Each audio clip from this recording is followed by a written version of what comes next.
Hi, welcome to Soundings with Sash on this nice Sunday evening. If you've joined us, please say hi in the comments, and we'd love to say hi back. I have an awesome guest tonight. Her name is Dori Spencer. We're going to find out some things about her, and her and I are going to be talking about relationships.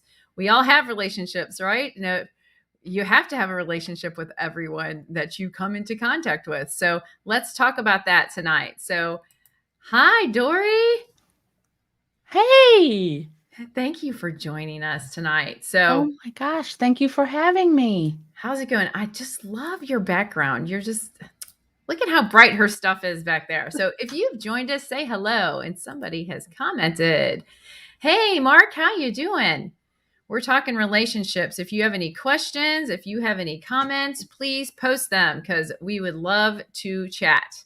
So, Dori, when you said that you wanted to come on and talk about relationships, what was it that drew you to this subject to talk about?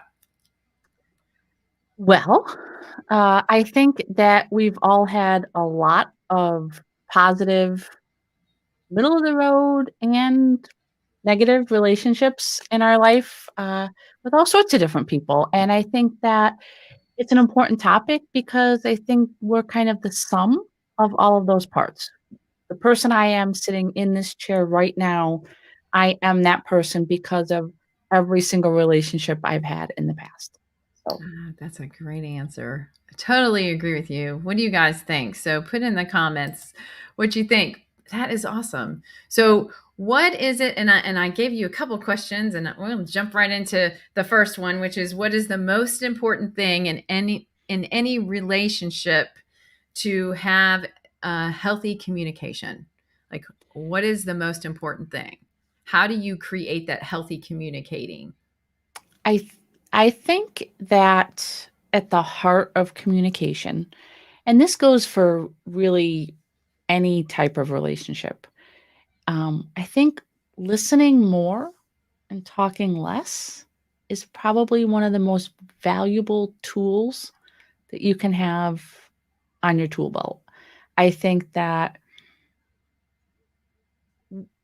when you're conversing with someone, when you're trying to communicate a thought, an opinion, a feeling, I I think that it's equally important for you to affirm that you hear what they're saying as it is for you to talk and get your message across. So I think that's the secret sauce there.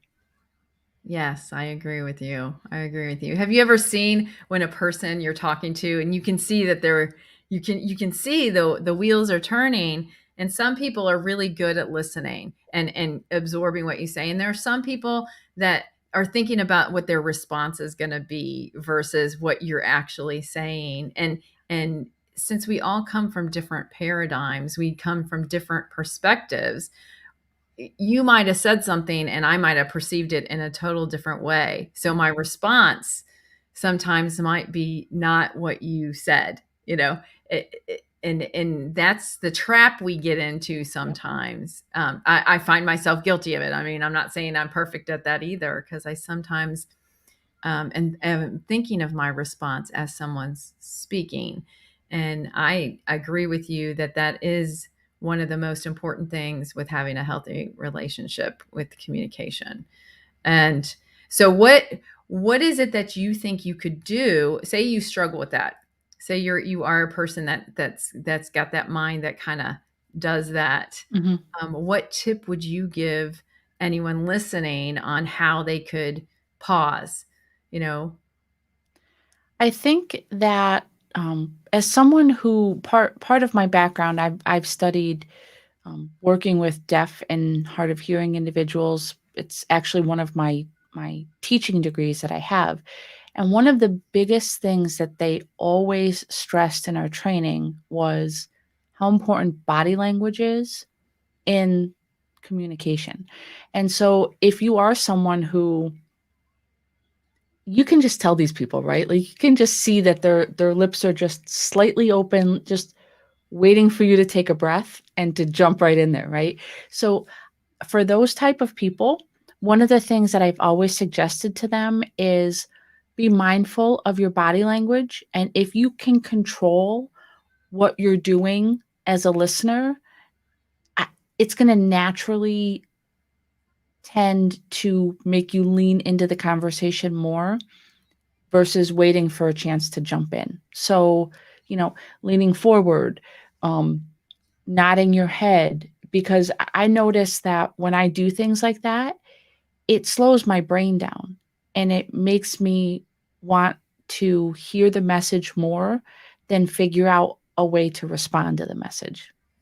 If Very good. that makes sense. Yes, yes, that's perfect, perfect. And I have had to learn those things that you're talking about in communicating because I was that person that just wanted to get the words out there. You know, I wanted to respond. You know, I wanted to make sure that the person that I was speaking to was relating with me. You know, I could think of a story that would relate with what they were talking about, and you know, I really had to grow over the years in that. You know, because I was so excited about having that relationship. You know, that communication, that connectivity, that I just wanted them to know that I understood where they were coming from. You know, like I understand, and I want to tell you my thing. And I was actually told by a friend, which good friends can do this for you. They can tell you the truth and say, Sandy, that's rude. You know, what you're doing is kind of rude. Like, I see you're like looking around and you're just waiting to say what you want to say, but did Mhm. you really listen to me? You know, and it took that I call them sandpaper friends. You know, it took a sandpaper friend to tell me the truth about that, and for me to really um, not get defensive. I was mad about it at first. You know, I was like, oh, that, you know, was I offended? Was I mad? And then I was like, well, they're being a good friend by telling me this. You And they're know, being honest. yes, yes, and that's a piece that's really hard for people in relationships is that honesty and truth piece. You know, and I think that we have to have the right timing on that too. You know, in that not in the middle of a heated argument, telling the honesty truth isn't always the best time, right? Like, it's not the best time. Go ahead. Go ahead. What is your response to that? I'm guilty, guilty as Okay. charged. Just as I am about the trying to speak. And like eh, you and I got to know each other on a live streaming group, and you know, it's really about talking about your content and constantly talking, right? And so having this balance, you know, I know that I have to speak kind of to a guest or interrupt them, or you know, and those things are hard. You know, it's not an easy thing to do to get that right balance of listening and speaking. And there are some tools to that, like you were saying. So if someone were to want to tell somebody the truth and honesty in something, what would you suggest how they would go about doing that? Hmm. Okay, this is tricky. Um, I think that I think there's a couple factors that you have to set up. I don't think there's one piece of advice that would apply, across the board. I think that you have to take into account what's the relationship with the person that you're talking to, um, and kind of where are both of your minds at? Because if it's a conflict that the two of you are in with each other, I think that, that's a little bit different than if someone's coming to you for advice based on a conflict they're having with someone else. But I know for me, I've had to practice this over the years because I am very much a tell it like it is kind of gal. And sometimes that gets me in trouble. Um, but what I have learned is that as long as people realize that you're coming from a place of caring and that you hear you hear what they're saying, Hmm. even though you might be in conflict with what they're saying, as long as you validate them and you say, I hear what you're saying when you say this. Right. I I disagree because, so Right. as long as you open it up with not kind of a closed door kind of statement, you open the door to conversation and say, I hear what you're saying. I don't necessarily disagree with every aspect of it. This is what I think and why. And Yes. then kind of wait for them to soak that in. Yes, that's good. Yes. Yes, I totally agree. Totally agree.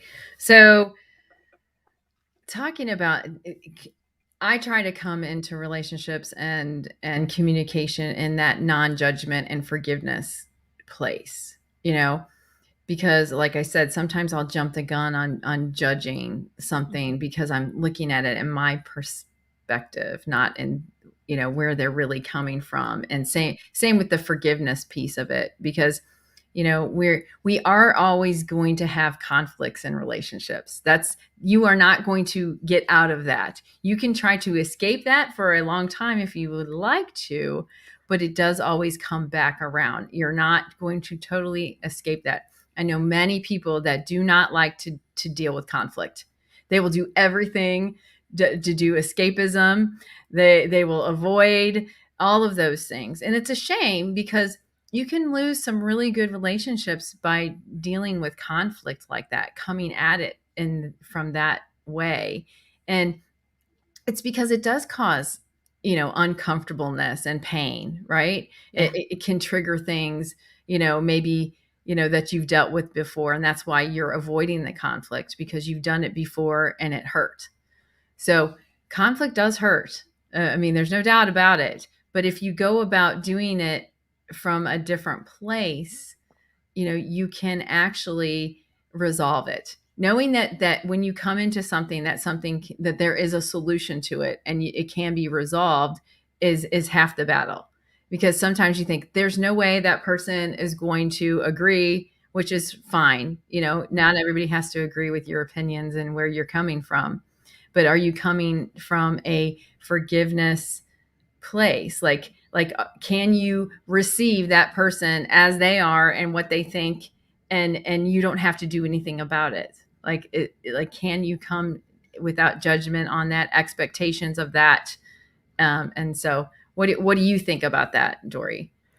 I think, we all know that old saying that lives out there, agree to disagree, and I Yes. think I think that it's really important that you kind of take those words to heart. And I think that, there are just certain topics that if you want to enter into a conversation, we're talking about conflict specifically. So I think at that point it's moved past just the conversation piece, you know, Right. but I think the reason that so many conversations do move over into the conflict category is because people don't understand that it's okay if every person doesn't feel the same way that you feel.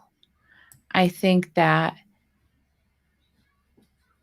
if I'm having conversations and there are certain topics that I just know not to discuss with family members or close friends because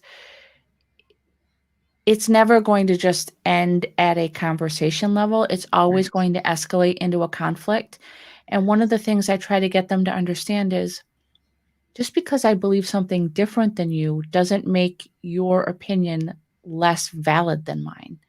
You have different life experiences. You have different um, family situations, maybe, religious background, health things that cause you to have a different mindset than I do. Yeah. And that doesn't make you any less important than me. It doesn't make your ideas any less valuable than mine. Right. And when you have people that don't have that same idea, when they enter into discourse, that's when conflict arises. So, Right. when it gets to that point, you have to say, I think we maybe need to shut this down because we're definitely never going to convince each other to change our opinion, Right. and I don't see any benefit in continuing this conversation. And so that's usually what I do in a very like succinct, polite way. And I just kind of stop the conversation. Yeah. To agree to disagree, and like you're saying, I mean, um, relationships are funny. I was just talking to a friend the other day about how I was having a conflict with someone, and how disheartening it was to think that that person wouldn't be in my life anymore because of the conflict. And it's somebody very close to me. It's a family member, and I thought to myself, wow, I never thought I could get to this, or I would be in this place. I never thought that I would have to think this way Yeah. about a family member, that you just had to totally cut off that relationship because of there was too much conflict going on at the time, and that's hard. That's it's and I had to come to grips with that. And I thought to myself, if I'm coming to a relationship, like I was saying about having no judgment and no expectations and some forgiveness, that was when I had to say, when I hear that, I'll apologize first. I want to apologize first, even if I think, well, maybe, we both need to apologize, but I would rather be the first one to apologize and just let it go, because me apologizing just is letting it go. It's not, it is coming from trying to make peace in the relationship, and that's what it's about making that peace. And like I said, I couldn't imagine having that person not in my life ever again, just because over, I don't even remember what it was over. I mean, honestly, like now, I remember we had a lot of conflict going on, but I don't remember even why. um, so I just chose to just step back and go, okay, that's, let's let that go. And that's hard for people. And when you're always wanting to be right, or you're always wanting to say your piece, and not everybody wants to hear your piece. Mhm. Not everybody does. And that's what do you value in a relationship? So you tell me a little bit about your relationships. I know that you have a spouse, and how long have you been together? Well, I was actually trying to calculate this earlier today, and my brain on the weekends just doesn't math very well. Um, so I actually figured out we have been together for 15 years. Ah. We recently, just a couple weeks ago, celebrated our 10-year wedding anniversary. Oh, congratulations. Thank you. I this is a second marriage for me. I was married previously, divorced, and you know, it you can see a very clear, stark difference in me in both relationships. I think it's interesting, like it's tough because when you grow as a person and then you realize the things that you're allowing to happen to you versus you know actively like being part of having happen to you, it's kind of eye opening. And so um a lot of the things that I learned over the years about being being willing to speak up for myself, um, being willing to express myself. And it's funny that you said when you said about apologizing first. You know, I for a very long time in my life would do that to avoid conflict Ah. because I was afraid of it, because I was afraid of disappointing the other person. Right. And so even when I knew I shouldn't apologize, like Right. my stubborn Italian streak told me this is a non-negotiable. There is no reason for you to be apologizing here.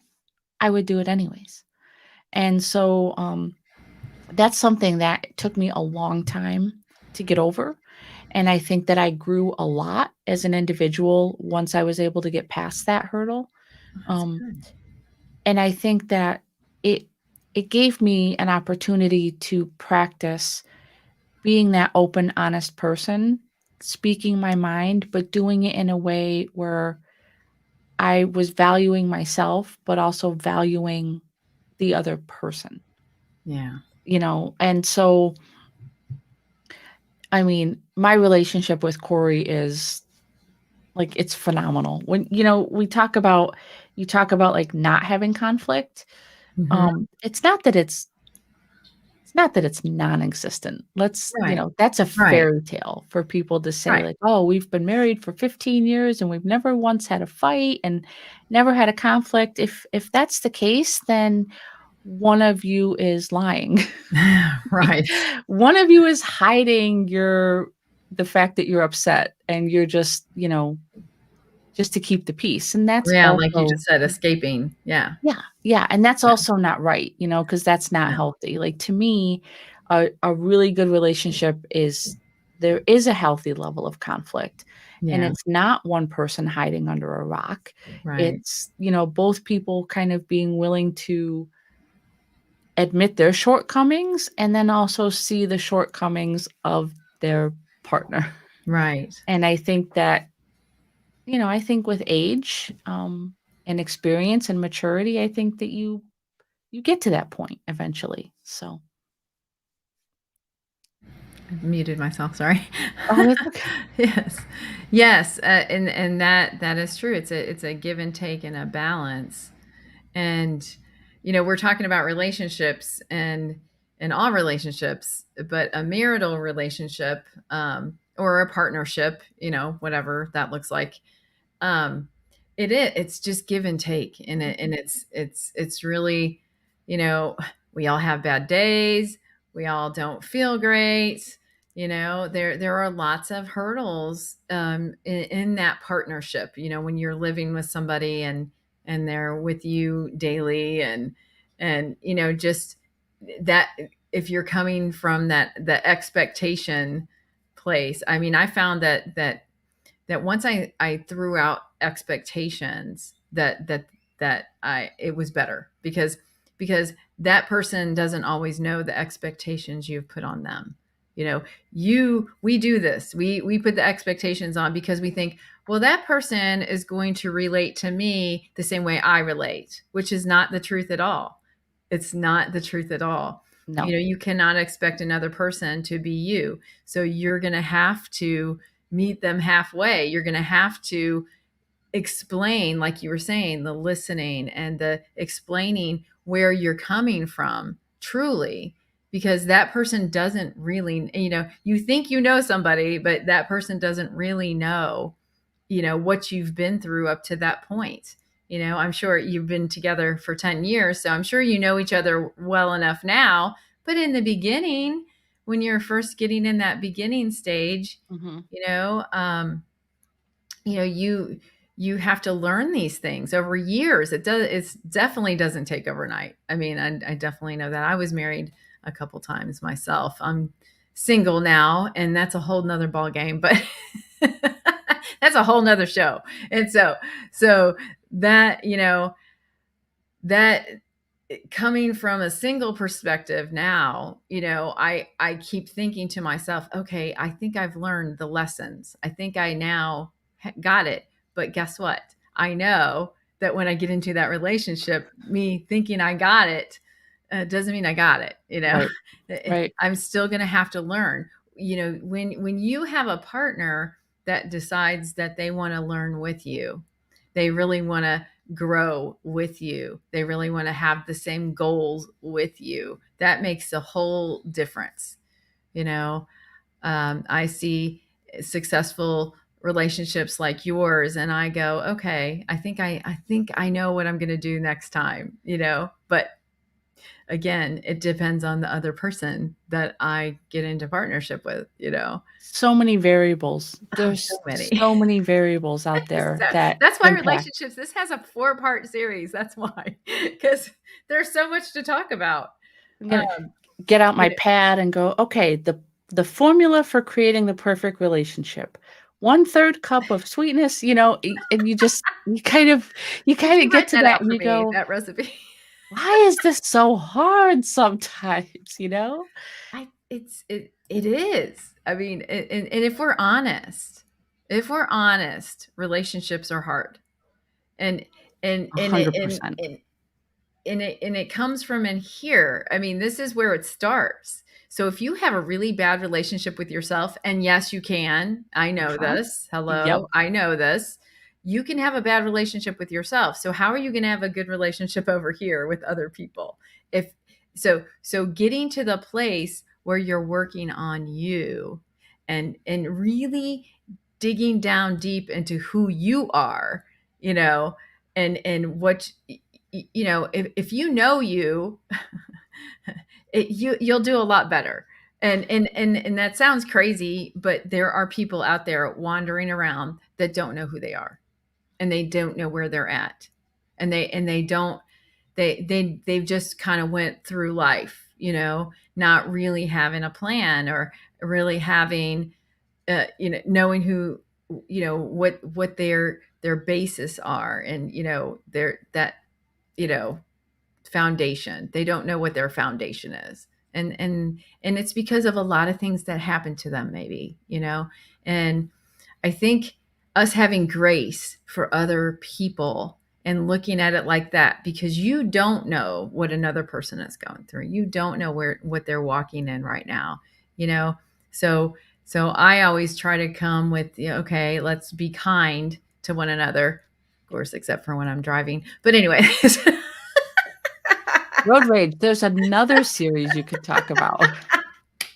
I'm like, oh, I get embarrassed at myself sometimes. I'm like, if anybody ever heard me while I was driving, they'd be like, that girl, she got issues. she, she needs to she needs to tighten that up. But It's funny because, like, you touched on something when you said, um, two things that you mentioned that I think kind of, in some cases, go hand in hand. At least I know in my particular case, they definitely went hand in hand. You know, Creating the idea of setting expectations. I have to laugh. I got a thought in my head when you said that, and I almost chuckled out loud when you think about all of the things where you see all of these memes. These poor men are just sitting there unsure of exactly how to answer a question that their girlfriend, their wife, their partner puts to them. And you see that they're going, and all these thought bubbles popping up all over their head, like, how do I answer? I don't know. Do I do this? Do I do this? And I think that, and that kind of begets the, please just tell me what you mean. Like, I've had that said to me several times, and I'm like, well, you yeah. know what I mean. Oh, I can't believe I responded that way. Obviously, he doesn't know what I mean because he's asking for clarification, And then I think about that in terms of people that don't necessarily know themselves, or maybe they do, but they don't give themselves permission to be themselves because of the relationships that they've had, because of past experiences. And I think that those two things, at least in my case, have kind of married themselves together. Um, I I spent a very large part of my life worrying about the expectations that others had for me, and therefore I didn't really give myself a chance to, or give myself permission to be me. yes. And it created a lot of anxiety and neuroses and things when I was younger, like always worrying about pleasing everyone and being perfect in the eyes of everyone, and, that is such an unrealistic expectation that, Yes. if you're sitting here right now and you're listening to this and you have that, stop. I know it sound, "Oh, sure, I'll just snap my fingers, Spence, and I'll just stop." But coming from someone who is that recovering type of people pleaser, I think that you have to get yourself to a point where if you are gonna have a healthy relationship that does rely on good quality communication, you have to stop worrying so much about what they think about you and what they want from you, and start focusing on how can I be a better person so that I can make myself better and make them better in the relationship. And that is a brand new thing for me. It's, even at the early stages of my relationship with Corey, that was something that I struggled with because, you know, where do you want to eat? I don't know. Where do you want to go? It's always deferring. And why? You're a person too. So I think that that's important when you're thinking along the lines of expectations and kind of knowing yourself, like, you can't be afraid to express who you are. Yes. So did you figure that out before you got in that relationship with him? Or was it during, like in the process? It was Or, during. oh, good. Yeah, yeah. Um, and I'm still a work in progress because there's some We days that, are, like, we're all a work in progress. I all of mean, us. Yes. always. Um, I Yeah. there's days where I get really self-conscious and, I worry a lot about, you know, what I look like, what I sound like, what I'm doing, what I'm not doing. And, I feel that little girl creeping in where it's like every single task that I did, I worried whether it was going to be good enough or perfect. And no one no one put that in me. That's me. I take the onus of responsibility for that. That was just part of my personality from when I was younger. Um, and Yes. so it definitely was something that played into the early stages of my relationship with Corey. And then he said to me one day, "Do you never have an opinion on where you want to go? Like, your opinion is just as important as mine." And it took him actually saying that out loud for Wow. me to sit there and go, "Hey, he's right." you know? And that just kinda got the ball rolling a little Good. bit. So, That's good that he recognized that you were struggled with that. mhm, And I think that is important too. I mean, giving in a partnership, giving each other grace in those places, and really wanting to understand, or really giving that other person the freedom in a relationship. What do you think now that you've gone through the journey of this in having a successful relationship? What were the key building blocks, do you think? I mean, were there key things that you think you both did, obviously, because it's 50-50, and I agree with that. Even when relationships fail, it's still 50-50, mhm. regardless of what the other person did, or you know and that's where my standpoint is, I've taken responsibility because I'm 50% of the relationship. Right, So, right. I think that's tough. I think that when you're both willing to kind of come in exposed okay. and, you know, Vulnerable? vulnerable, Mhm. being honest, um, creating like a trusting kind of situation. I think that if you have those things in place, Mhm. your relationship will be successful. Great. I'm hoping being single, I'm hoping that's a great way to think about that. And I've been working in that area of vulnerability.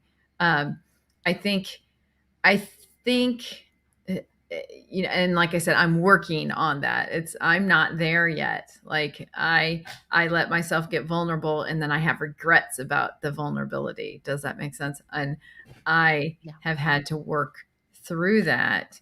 It's been very, that's a place I'm at.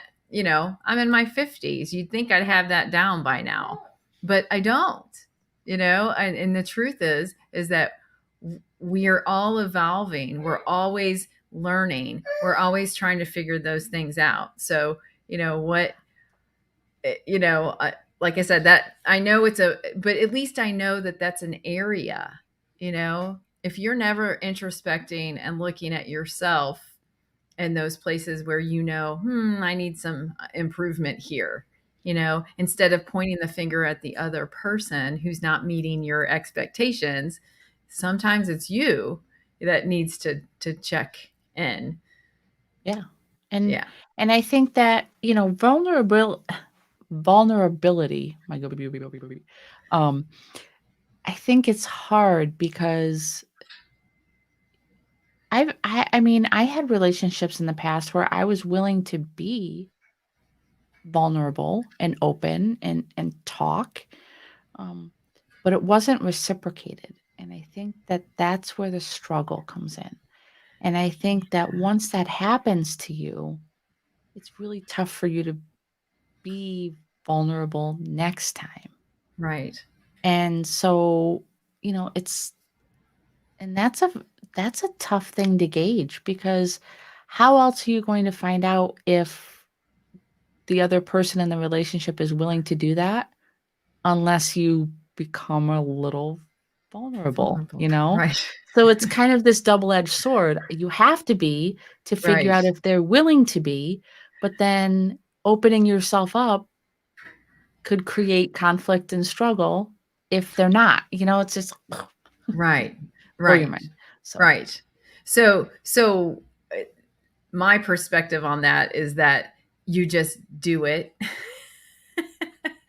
and then you let the chips fall. I mean, I did that in a past relationship, vulnerable, and then I did. And after the relationship was over, I thought, "Oh, I was vulnerable."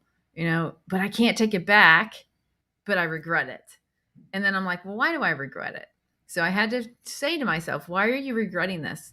And it's because it's like taking an animal, like you pet your dog on the underbelly, and it's like flipping an animal over and petting them on their underbelly. They trust you, mhm, they're trusting you. And then after that relationship's over, you're really saying to yourself, can I trust them with everything I told them? Can I trust them still after the fact? That's the tricky part is, when relationships end, I mean, and I'm talking about any relationship. I'm not talking about just love right, relationships. no, I've yeah, had best friends who we ended our friendships, over, whatever. And I would think to myself, boy, I told them everything. They know everything mhm, about my life.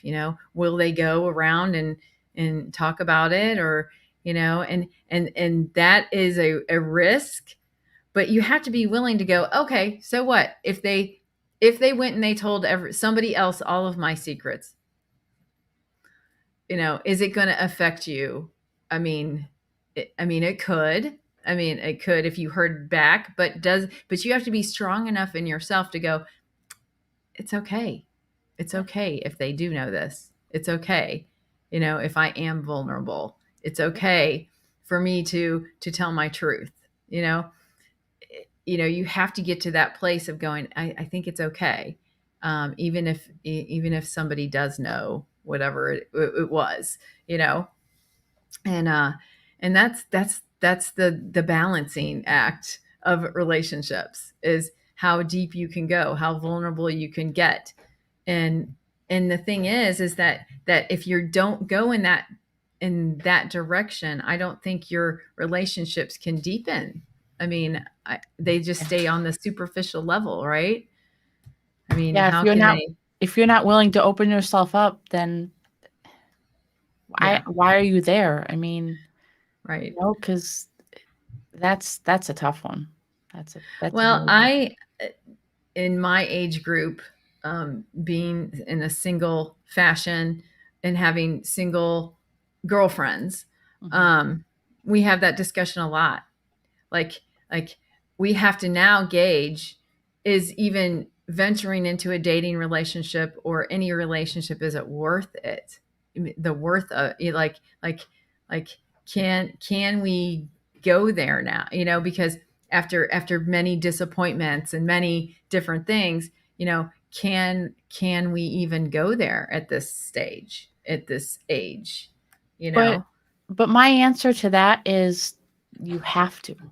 Because to me, like I said at the beginning, like every single relationship you have, I don't care if it's with a girlfriend, an acquaintance, a coworker, a romantic relationship, it doesn't matter. You always glean something from that, yes, even if and when it ends. And it's I true. think that if you're not willing to do that, Yeah. then that that saddens me.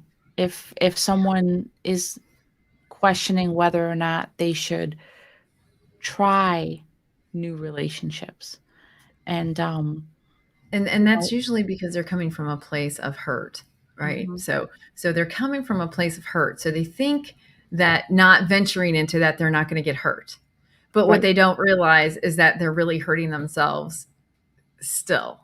Even not being in the relationship is actually hurting themselves, and because they're not willing to open up to that. And that can harden the heart. That can make someone bitter. You have to be careful of that, because you can get bitter over that.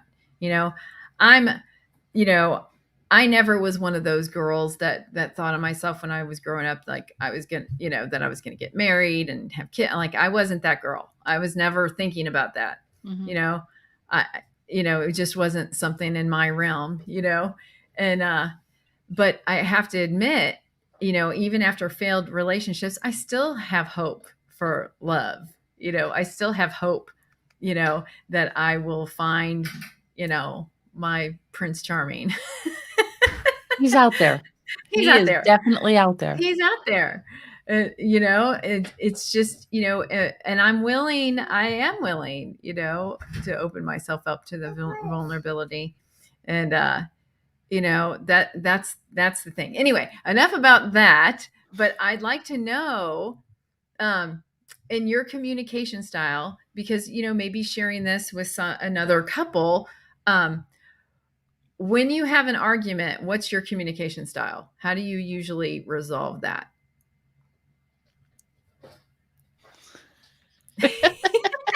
She's going, ah. Uh, well, let's see. Let me give you the PG version of how I solve. Okay, PG's good. Um, No, this is no, adult show. I'm totally kidding. This is just my quirky personality coming out. Um, so one of the things that I have tried to do, and it doesn't always happen, and it even when I try it, it doesn't always work.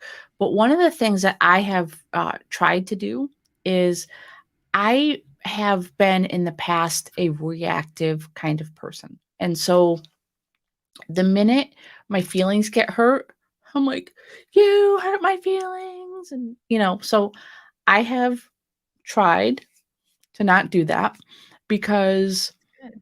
my husband, if we're talking about that particular relationship, a couples style relationship, you know, it, when both people have the same style, in dealing with conflict, it's either going to go really well or it's going to go really poorly. And so, one of the things that I have learned to do is I have learned to use ideas. Oh, hi there. Hi. She had to say, she's like, what are you doing? Um, I've actually learned to put myself in a situation where I put myself in Corey's shoes in terms of I really want to consider their point of view. I really want to figure out like what was the catalyst for triggering the fact that they're upset or they're angry or confused or whatever. And so I try to do that and I try to get it so that I do that for a few hours before coming back and engaging in a conversation with him. Um, but that's also very kind of touch and go. It's either he's, you know, too upset at the moment to discuss it, which is fine because that's usually me as well. And I would recommend never trying to have a level-headed conversation when both of you are like 10 on the tension scale up here. I think that that's Right. just never gonna work out in Right. either favor. Um, so usually what I'll say is, I really I wanna try to figure out, like, what caused this. So, I'm just gonna kind of rewind in my head and, I'll go out in another room, I'll read a book, I'll let him kind of, de-escalate and cool down. I'll de-escalate and cool down, and while I'm doing whatever that other little menial thing is, reading, journaling, watching a TV show, whatever, I it's kind of playing back in my head, but from a more logical standpoint and less of an emotional standpoint. Mhm. So I Yeah, think I that's think if I good. were to give a piece of advice to someone looking for that kind of couples advice, I would definitely say try not to approach it from an emotional standpoint when you're both in a very agitated state. Right. Um, Even worse if you can't figure out why the other person is in an agitated state. That's Right. even worse. So, um, I just it's an art, and it's an It is. art that you have to practice a lot. But I literally just kind of go, "Okay, you need time, I need time. I'm gonna go over here and do my thing, and I'm gonna try to see things from your perspective." That's really good. So, That's good. doesn't I always call that work, the but halt too. I call it halt, yeah, not discussing things when you're hungry, angry, lonely, or tired, not making those decisions. I learned this in there was a recovery program in my church, and they used that all the time. The halt, the hungry, angry, lonely, tired. So you just don't make any major decisions at that time. I And love that. I had went to a uh, marriage counselor when I was married, and they said in the morning and the evening, don't ever have a major discussion with your partner in the morning, like first thing, or right before you go to bed. Like neither of those times are a Yeah, good time. Have that neutral. Like if you have to have a major discussion, and it's a good idea, is schedule that out. Schedule it. Like, yeah, hey, we need to have a conversation. It's kind of a more of a serious one. So what's your schedule? When can we, do this? What would be a good time that we could actually schedule it? I know that sounds crazy, but it actually works because you wouldn't believe the things that upset you and irk you, how if you wrote them down and said, this really upset me that he said, blah, blah, blah. And then if you scheduled that meeting, by the time you get to the meeting time, how that's so menial that you don't even bring it up. You're just like, yeah, forget it. That's silly. Why do I even care about that now? Because in the moment you think that you care about it, but after the moment's done and you're not in your feelings or, whatever emotion you were at the time, by the time you get to the meeting time, um, it doesn't matter, and you look at it and you just cross it off. I mean, yeah, I did you're it over many it. times. Yeah, Yeah, yeah, and so really, something's bothering you, write it down, make that meeting, and it did work actually. even though I did divorce, but for other reasons, not because of communication.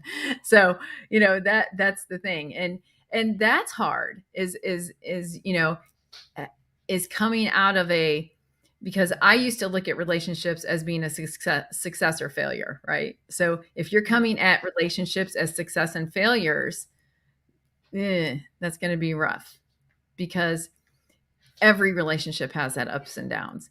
And some relationships end, and that's not always a negative and a bad thing. Sometimes they have to. Right. Like, and it could be for the better of both people. It could be for the better of other people involved, even, that relationship ended.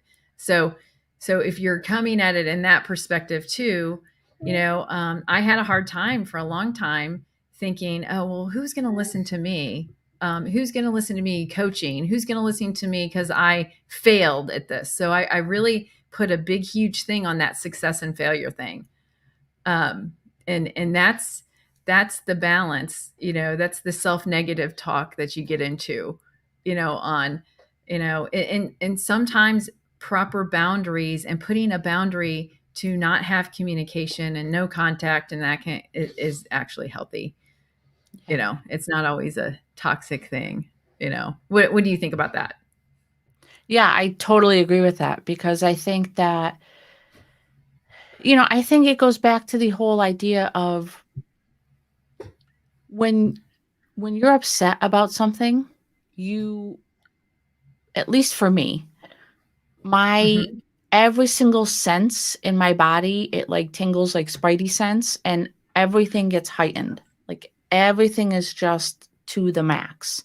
And so my listening skills, however, they go in the toilet when I'm upset. So Right. it's like everything's up here and then, you know, you end up not listening to the other person. And so what good is ever going to come from that? Nothing. So what you need to do is there has to be some sort of signal. Like when you are going to get to the point where you are going to say something illogical, Hmm. over the top, strictly from a place of emotion with nothing to back it up, that's the point when you open your mouth, you have to go, I think we need to table this till later. It's good. And I Yeah. think I there are times that I don't do that. I am going to be completely honest. Well, Um, right. I think, I mean, that's part of the human experience, right? yeah, for sure, for sure. We can know the correct things to do, and then in our emotions and in that vulnerable point or whatever, you're feeling sad or whatever, you do act out of those things. Yeah, And as long as the other person has that grace about that in your relationship, and I think having grace for each other in any relationship, and I mean any, having coming from that grace standpoint, like I'm gonna forgive you even though you're acting like this, because maybe I'm not understanding why you're reacting like that. But as long as you try to understand, the other person's reasoning or perspective. So, oh, I see we have a visitor. Hey, Jason, how are you? hey, So, yeah. Wow, see, this hour goes by quick, doesn't it? it does, it does. That's I'm crazy. like, oh, it's already. So, wow. So, tell me about since we've been talking about your marital relationship, what about relationships with family? Where what is a good balance that you can have with family? Because a family relationship can be challenging. We all have families, right? So we all have to deal with that in Right. some respect, and they all are so different. I mean, some are really good, some are not. It's all a balance. um so in a family relationship, for some reason people think just because you're family that you have to get along, right? Oh, They think that. I mean, Oh, they sure come they from do. that Yeah, standpoint. yeah. You're like, "Oh, well, that's my family."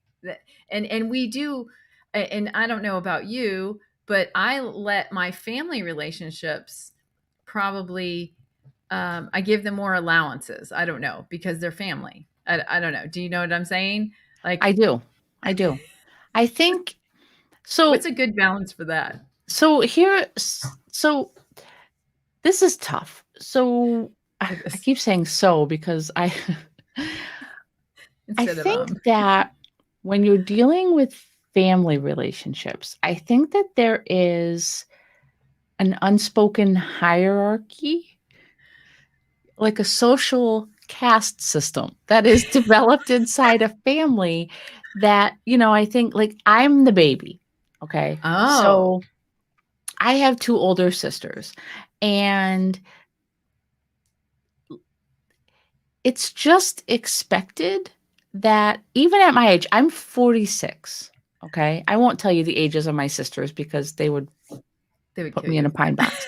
But I'm 46 and I'm the baby. So, I think that even as adults, a lot of times there's an expectation of, well, I'm the older sibling, and so therefore, you know, I know more, or and my sisters, let me just put this disclaimer out there. Not because I'm worried that they might be watching this, but because this is true.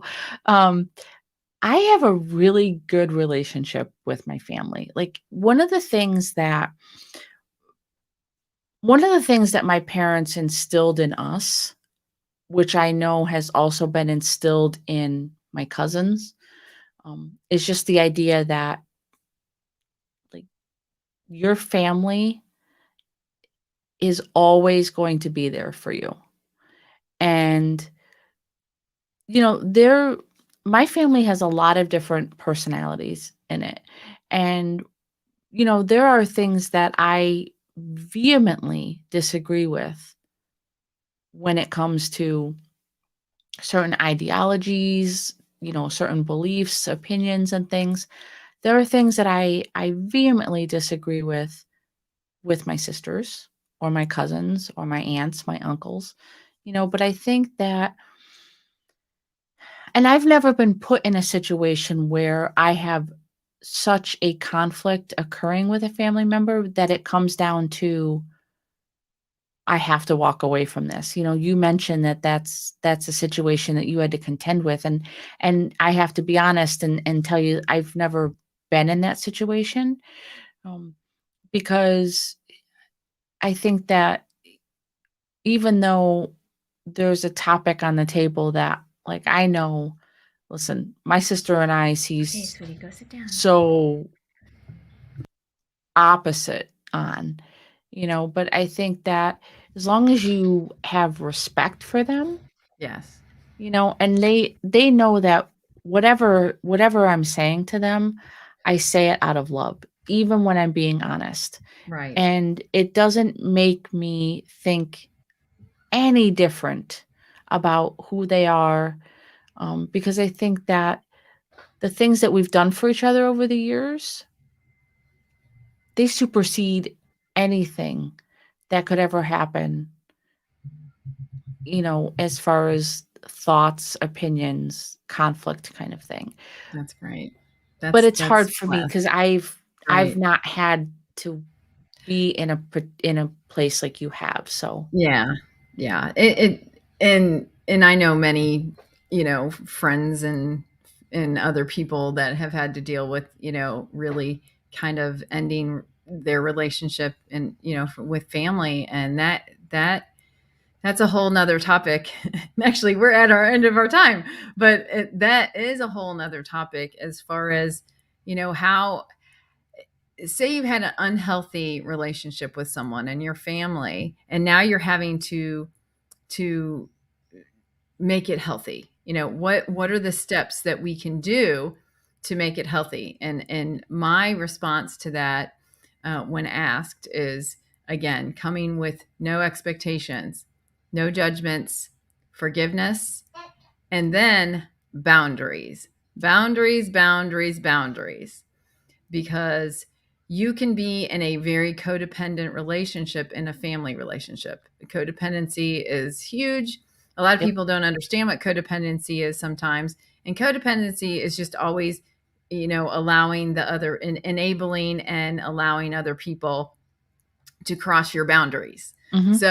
So you allow them, so far, to speak into your life, to do certain things, and you allow that. And so that codependency, you're constantly, maybe loaning money to that family member, or you're allowing them to do certain things that you wouldn't allow anyone else, so Right. you can have very codependent relationships with family members, and it's a slippery slope because you love them, so you want to help them, right? Like that bond in the family, and that blood bond, I mean, there is something to that, and Yeah. and you do want to protect that. You have like a protection level, but codependency can really happen there the most, especially parent child. A parent child relationship can be very codependent depending on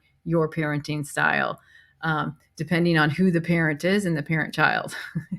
Sometimes I've seen both. I've seen the parent actually be the child and the child be the parent. I mean, I have seen that, where, and that's a codependent kind of relationship usually. So just putting the healthy boundaries up, and really working on reframing that. Say it's unhealthy. What do? Now you reframe it. So yes. Anyway, We have another special guest. my special guest. Yes, this is Miss Olivia, and I had to babysit at the last moment during my show, so that was kind of funny. Anyway, um, anyhow, but really reframing that, and so okay, so let's go down the list. Healthy relationship. What does it look like? What are your number one thing? Um, Healthy relationship. Uh, Trust, honesty, Yeah. um, laughter. Oh, that's good. Yeah, I gotta. Yeah, and and I think support. I think support for each other, because sometimes sometimes we can have crazy ideas, and if you don't have someone in a relationship that's willing to be supportive and kind of let you stumble or succeed, Oh, that's good. without immediately saying, "Oh, I think this and I think that."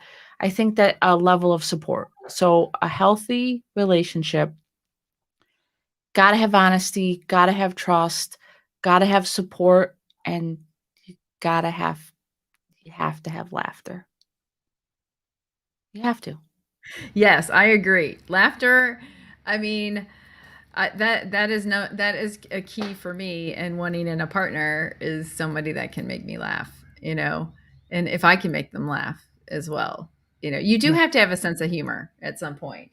You can't just, um, you know, you have to laugh at things sometimes, even when they're bad, Yeah. right? I Yeah. mean, that is key. Okay, sweetie, come here.